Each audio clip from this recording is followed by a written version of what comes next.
see the sun. Buildings rise high, block the horizon. Freedom's a word they sold in a store. You ever have one of those moments where you see a headline and you just stop? Like your brain glitches. You reread it 3 times because it feels like a parody. Trump says he will pardon former Honduran president serving sentence in drug trafficking case while escalating attacks on drug boats. So let's spell this out in plain language.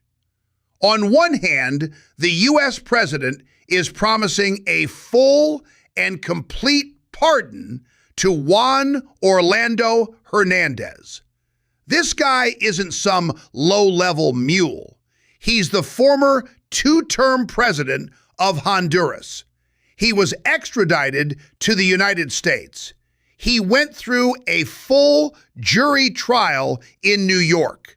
He was convicted in 2024 on drug trafficking and weapons charges and sentenced to 45 years in prison.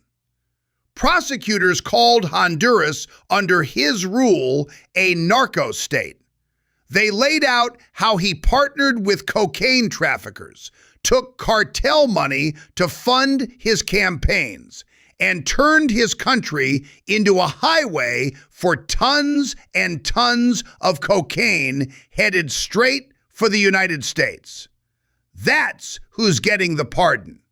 Now, on the other hand, the same administration is bragging about unleashing the U.S. military on drug boats in the Caribbean and Pacific. No warning, no arrests, in some cases, no recovered evidence. Just, we think that boat might be involved in drugs, and boom, missile, drone, naval strike, people killed, boats sunk, bodies in the water. And we're told this is the war on drugs. No, this isn't a contradiction. This is the mask slipping. This is the system telling you what it really is. The thesis today is simple. This so-called drug war is not about stopping cocaine. It is a cartel management operation. It is a bipartisan, multi-agency, intelligence banking political racket that decides who gets to run the pipeline and who gets fed to the cameras as target practice. Low-level traffickers in rickety boats, fair game. Blow them out of the water. High-level narco-presidents who know where the bodies are buried, who know which U.S. officials, which banks, which agencies looked the other way or helped. Those guys get deals. They get protection. They get presidential mercy. Let's walk through this slowly, because once you see the pattern, you can't unsee it. First, who is Juan Orlando Hernández really? He wasn't just some corrupt mayor. He ran Honduras for 8 years, 2 full terms, right up until he was extradited in 2022. During those years, federal prosecutors in New York were already describing Honduras as a narco-state. They laid out how trafficking in 2014. There were allegations he used state security forces to protect shipments and silence rivals. Hondurans on the ground were calling it what it was, a narco-dictatorship. One of the poorest countries in the Western Hemisphere turned into a playground for cartels and political elites. And here's the key. He was a U.S. ally. Washington propped him up. He was treated as a partner in regional security. He was photographed smiling with U.S. officials, talking about cooperation, talking about fighting drugs and migration.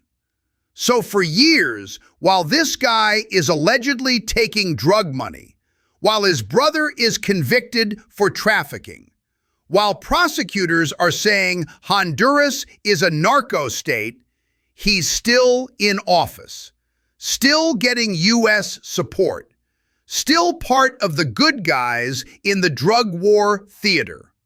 Only after he leaves office, only after the political timing lines up, does he get extradited.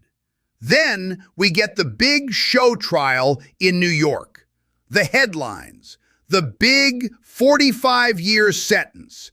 Justice is served, right? And now, just a short time later, the same U.S. system that locked him up is saying, actually, we're going to let him walk. Full pardon. Ask yourself, what changed? Did the evidence change?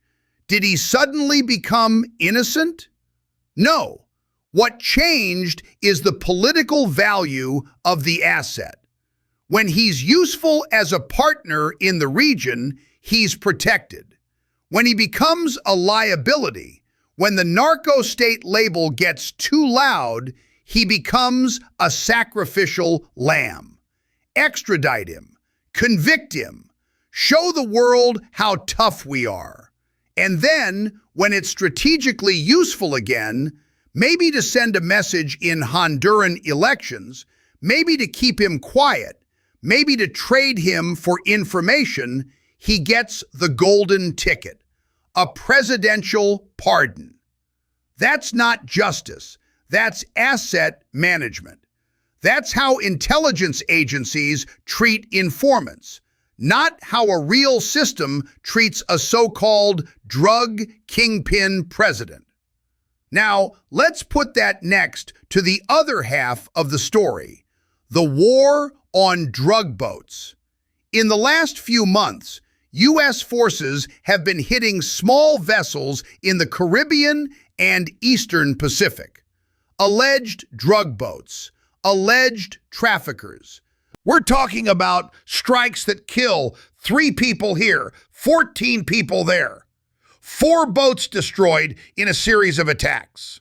1 survivor pulled from the water. Carrier strike groups moved into the region. Jets, drones, missiles. And these are not law enforcement style interdictions. This isn't the Coast Guard pulling alongside, boarding, seizing cargo, arresting crew, bringing them to court. This is, we suspect that's a drug boat. We fire, people die, the boat sinks. In some cases, no drugs are recovered because everything goes to the bottom of the ocean. No trial, no cross-examination, no chain of evidence. You know what that is?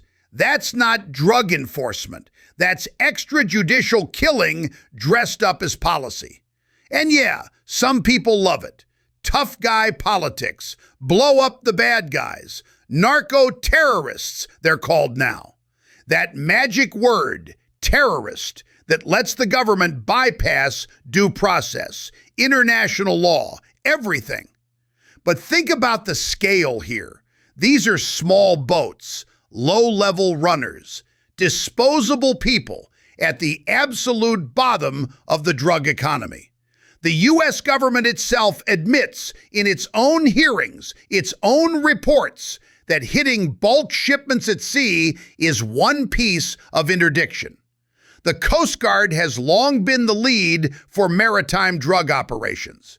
They chase go-fast boats. They adapt on the fly when interdictions go sideways. They sometimes find out the suspected contraband is something else entirely.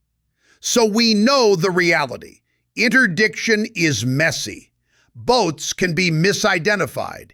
Intelligence can be wrong.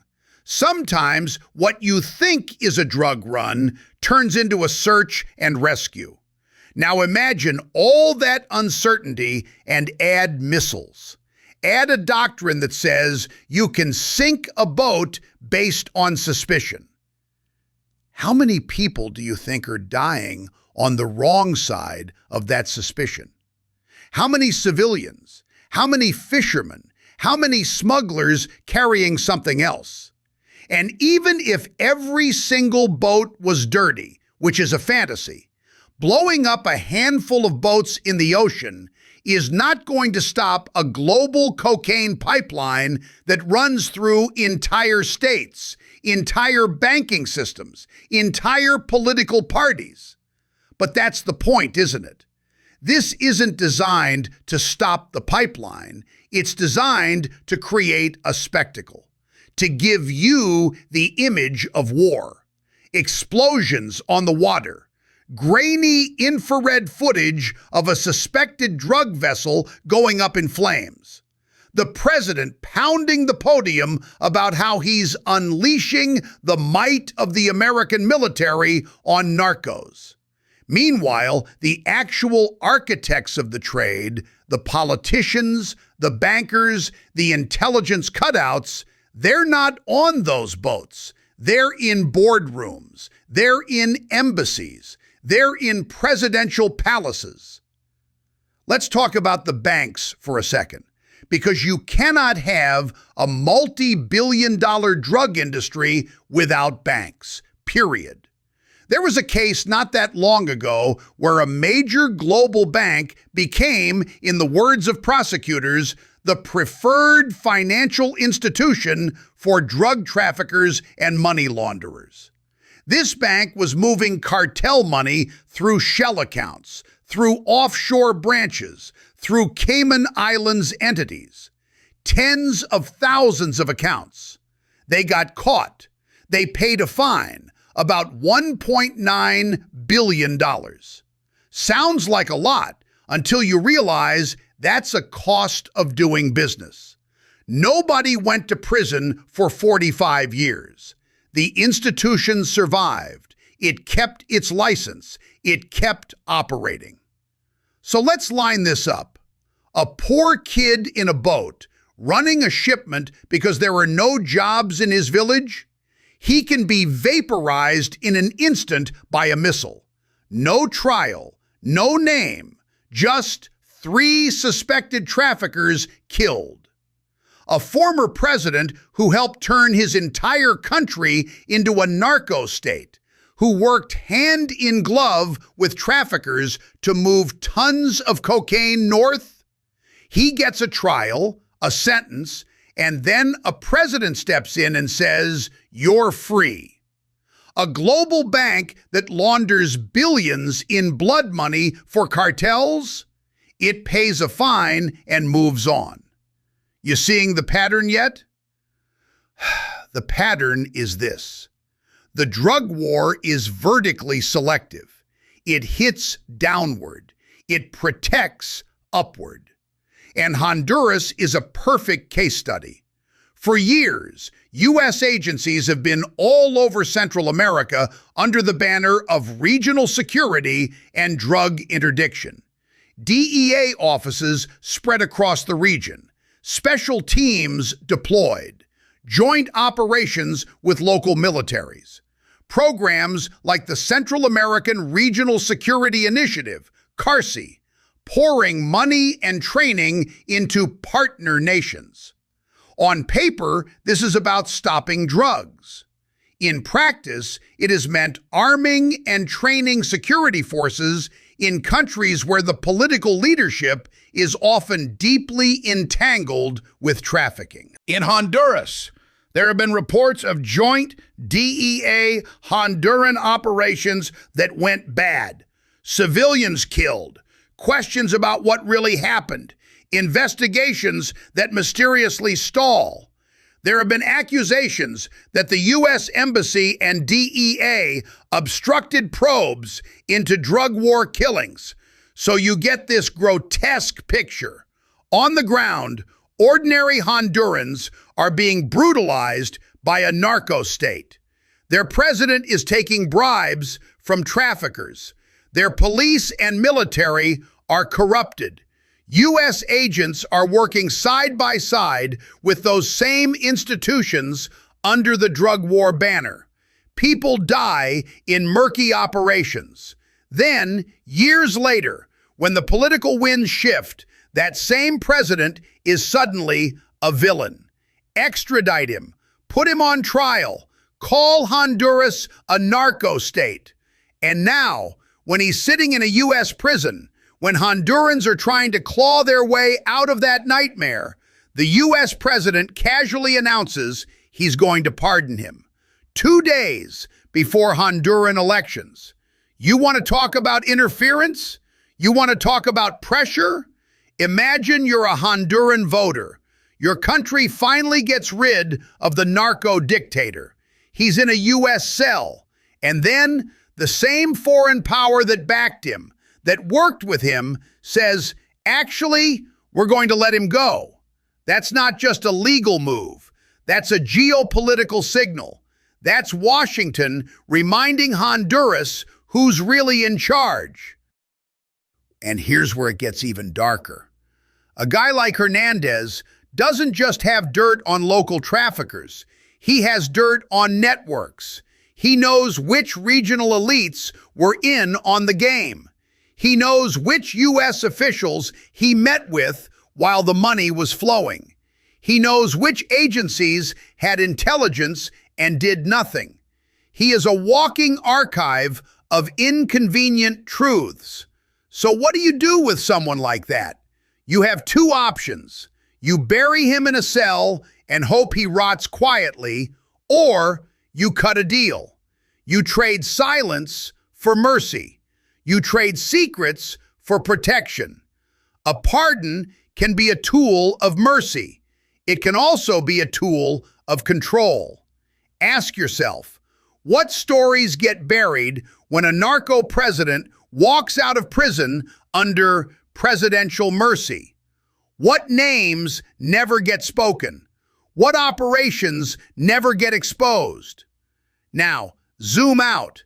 Look at the broader structure. The U.S. spends billions every year on drug control, Coast Guard interdictions, DEA operations, Pentagon support, intelligence assets. Congressional hearings talk about how stopping bulk shipments at sea is the most efficient way to reduce flow. They know the routes. They know that the Caribbean and Eastern Pacific are highways for cocaine. They know that small boats, semi-submersibles, fishing vessels, all that are part of the chain. But they also know something else. You cannot move that much product without state complicity, without corrupt ports, without compromised police, without banks willing to clear suspicious transfers. So why is the war always focused on the last visible link in the chain? Because the drug war, as sold to you, is theater. It is a justification machine. It justifies military budgets. It justifies surveillance. It justifies foreign bases. It justifies advisors and trainers and security initiatives. And occasionally, when someone at the top becomes too toxic, it justifies a very public takedown, an extradition, a trial, a 45-year sentence to prove the system works. Then, when no one's looking too closely, you can quietly reverse it with a signature. This is not a left-right thing. This is not about one party. This is how empires run black markets. Every empire in history has had its shadow economy. Opium, slaves, contraband, whatever. The public story is always moral. We are stopping vice. We are civilizing. We are protecting. The private reality is someone is managing the trade. Someone is deciding which networks are tolerated, which are eliminated. Someone is making sure the right people get rich and the wrong people get shot. You think the British Empire didn't know exactly what it was doing with opium in China? You think the CIA didn't notice heroin flowing out of Southeast Asia during the Vietnam era or out of Afghanistan during the war there? Drugs are leverage, they're funding, they're blackmail, they're social control. So when you see a headline like, President announces new strikes on alleged drug boats, vows to use the full might of the military, and right next to it, President vows to pardon ex-Honduran leader convicted of cocaine trafficking. That's not a glitch. That's the system speaking its true language. It's saying, we will kill the pawns in the open ocean. We will protect the kings in the back room. Let's talk about those strikes one more time, because there's another layer here. These operations are being justified under a new, aggressive doctrine. Label the targets as narco-terrorists, claim self-defense, claim national security. But even defense experts are warning, this doesn't stop the trade. You can blow up boats off Venezuela, off Colombia, off random stretches of the Pacific, and the cartels will adapt. They always adapt. They build new routes. They buy new boats. They bribe new officials. What doesn't adapt as easily are the people on the ground, the fishermen, the coastal communities, the poor who get swept up into smuggling because the legal economy has nothing for them. They're the ones dying. And because these are strikes, not arrests, there's no evidence collected, no chain of custody, no courtroom where a defense lawyer can say, prove that was a drug boat. Convenient, isn't it? If you're running a show, the last thing you want is messy trials that might expose bad intel or reveal that some of those boats were empty or carrying something else or were just in the wrong place at the wrong time. Better to reduce the whole thing to a video clip and a press release. 4 drug boats destroyed, 14 narco-terrorists killed. And if you're really cynical, and you should be by now, you might wonder, how many of those drug boats are actually rival networks? How many are competitors to the favored pipelines? If you treat the drug trade as a managed market, then military power becomes a tool for market correction. You don't end the trade, you prune it. You eliminate the unsanctioned players. Now, let's bring Honduras back into the frame. For 12 years, Honduras was under the thumb of a party that turned it into a narco-state. People there talk about a narco-dictatorship where drug money seeped into everything: politics, business, security forces. At the same time, U.S. policy treated Honduras as a key partner.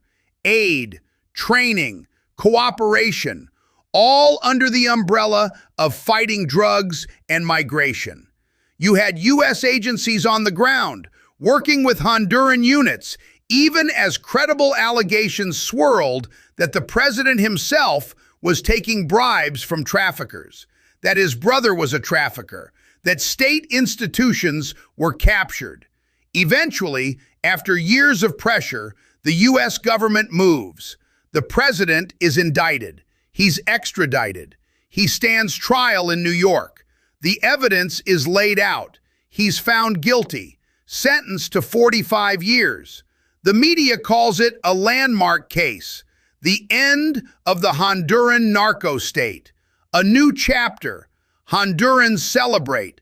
They finally threw off the shackles of the narco-dictatorship. There's hope that maybe, just maybe, the era of impunity is ending. And then, out of nowhere, the U.S. president announces he's going to pardon him. Not after years of repentance, not on humanitarian grounds, not quietly at the end of some term. No, loudly, right before Honduran elections, right as tensions are high, with accusations of fraud, with Washington's influence looming over the whole process. That's not random. That's a message. It says to Honduran elites, don't worry. Even if you get caught, even if you get extradited, there's always a way back if you stay useful. It says to Honduran reformers, we can undo your victories whenever we want.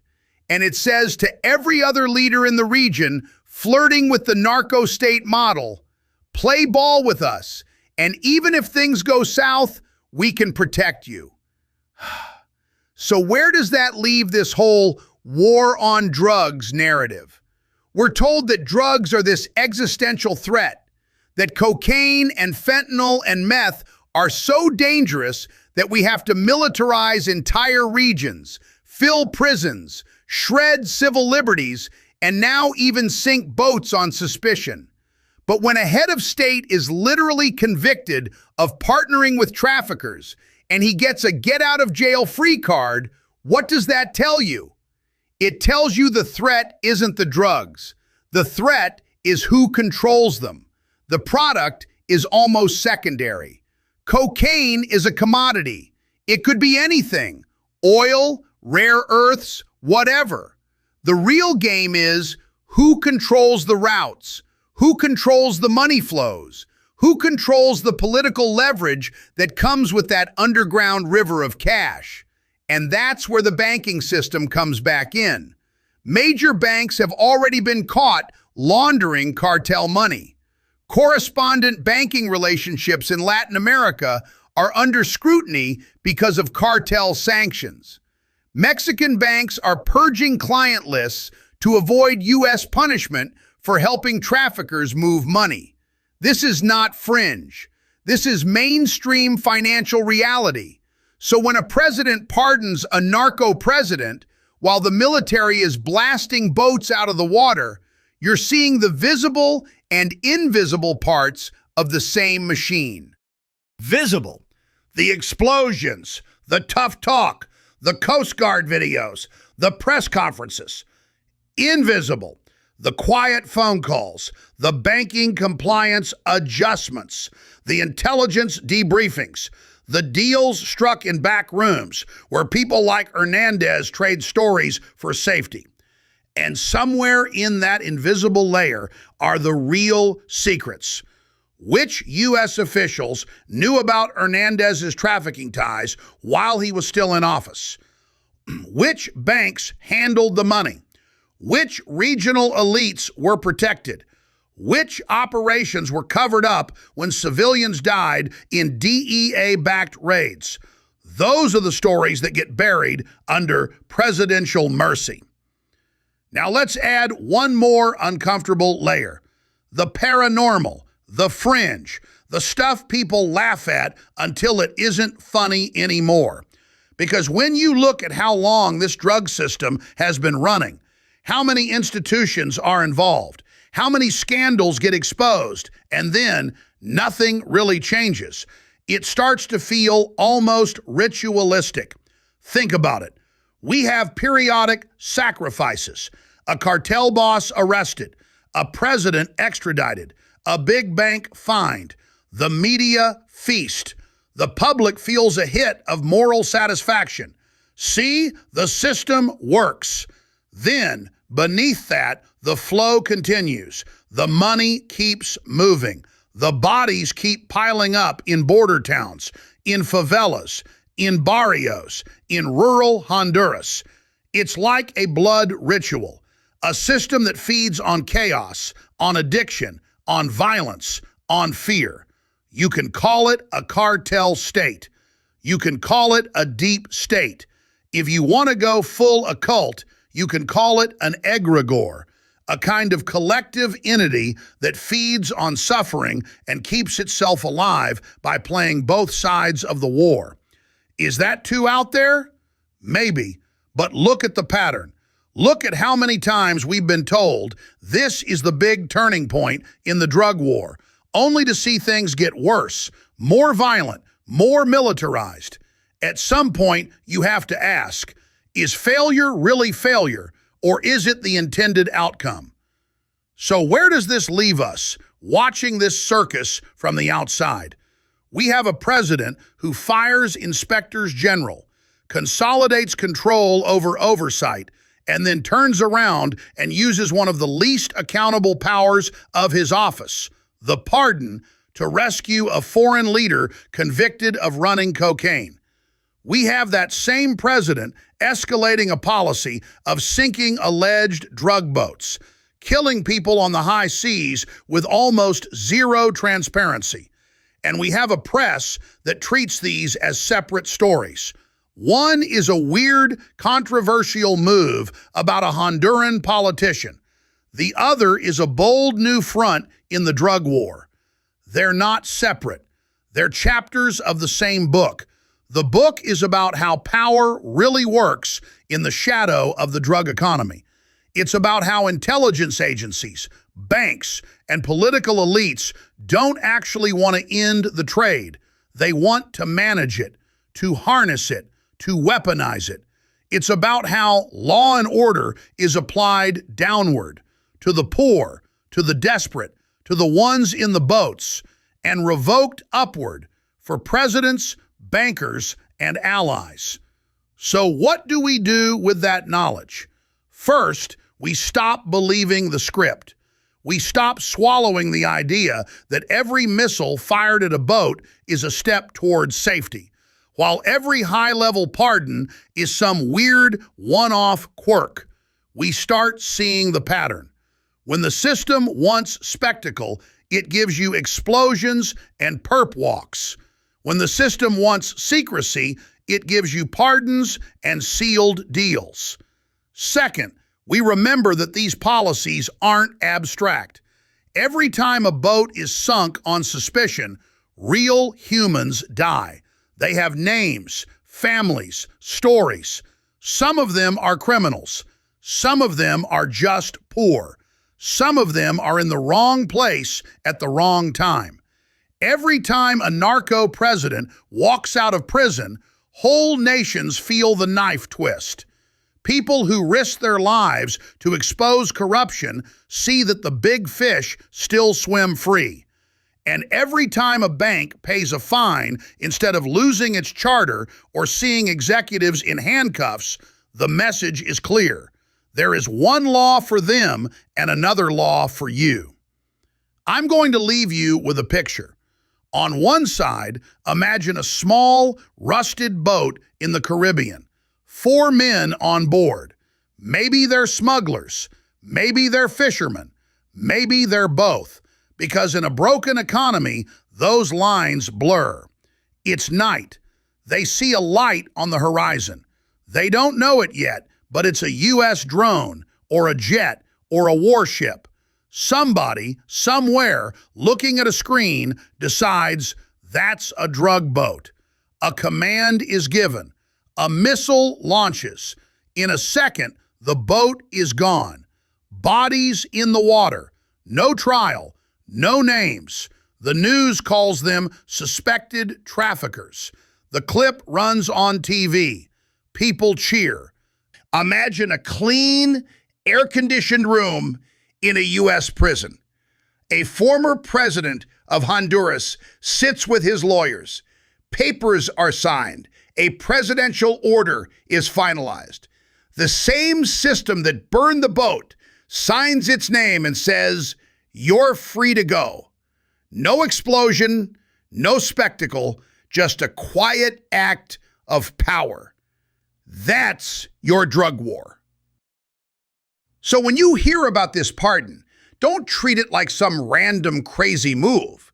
See it for what it is.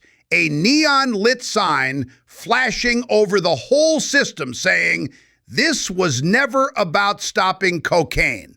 It was always about deciding who gets to run it and what secrets stay buried. And if they're willing to do this in the open, imagine what they're doing in the dark. All right, take a breath, sit with that. We'll keep pulling at these threads because the more they try to manage the narrative, the more the seams show. Until next time, keep your eyes open, keep your mind sharp, and don't ever forget, when power pardons a narco-president and blows up nameless boats in the same breath, you're not looking at a broken system. You're looking at one that's working exactly as designed.